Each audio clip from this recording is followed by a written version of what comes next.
एनेलिस Michel की कहानी एक सच्ची घटना पर आधारित है जिसने दुनिया भर में लोगों को झकझोर कर रख दिया था। यह कहानी जर्मनी की है और 1970 के दशक में घटी थी। इसे भूत प्रेत और अधिकारों के दुरुपयोग का एक विवादित मामला माना जाता है। आइए इस पूरी कहानी को विस्तार से समझते हैं। एनेलिस मिशेल का बचपन। एनेलिस मिशेल का जन्म 21 सितंबर 1952 को पश्चिम जर्मनी के लेबलिंग नामक छोटे से गांव में हुआ था। उनका परिवार कैथोलिक धर्म को गहराई से मानता था और वे धार्मिक रूप से बेहद प्रतिबद्ध थे। बचपन में एनेलिस एक सामान्य बच्ची थी, लेकिन 16 साल की उम्र में उनकी हालत खराब होनी शुरू हो गई। 1968 में उन्हें पहला दौरा पड़ा और डॉक्टरों ने इसे टेम्पोरल लोब एपिलेप्सी का मामला बताया। शुरुआत मानसिक समस्या से एनेलिस को दौरे पड़ने के साथ साथ अजीबोगरीब अनुभव होने लगे।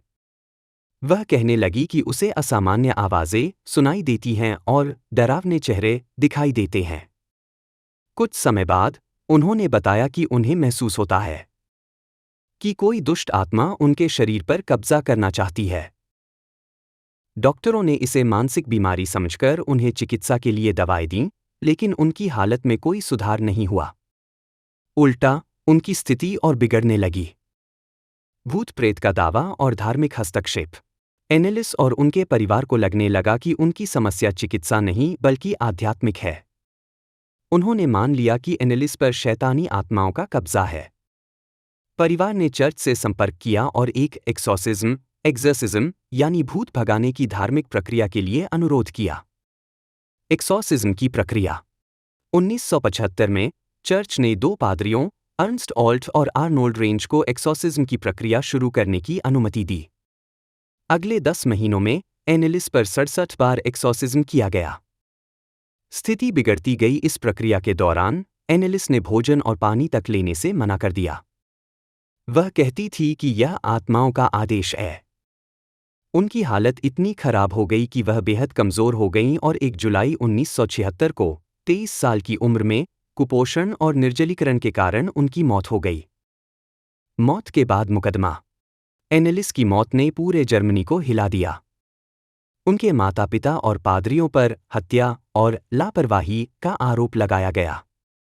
कोर्ट में डॉक्टरों ने दावा किया कि यदि एनेलिस को सही इलाज और देखभाल मिलती तो उनकी जान बचाई जा सकती थी।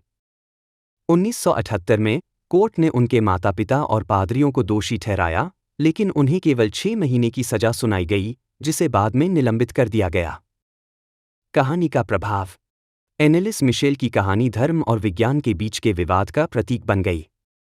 इसे लेकर कई किताबें और फिल्में भी बनी, जैसे द एक्सॉर्सिज्म ऑफ एमिली रोज, जो इस घटना से प्रेरित है।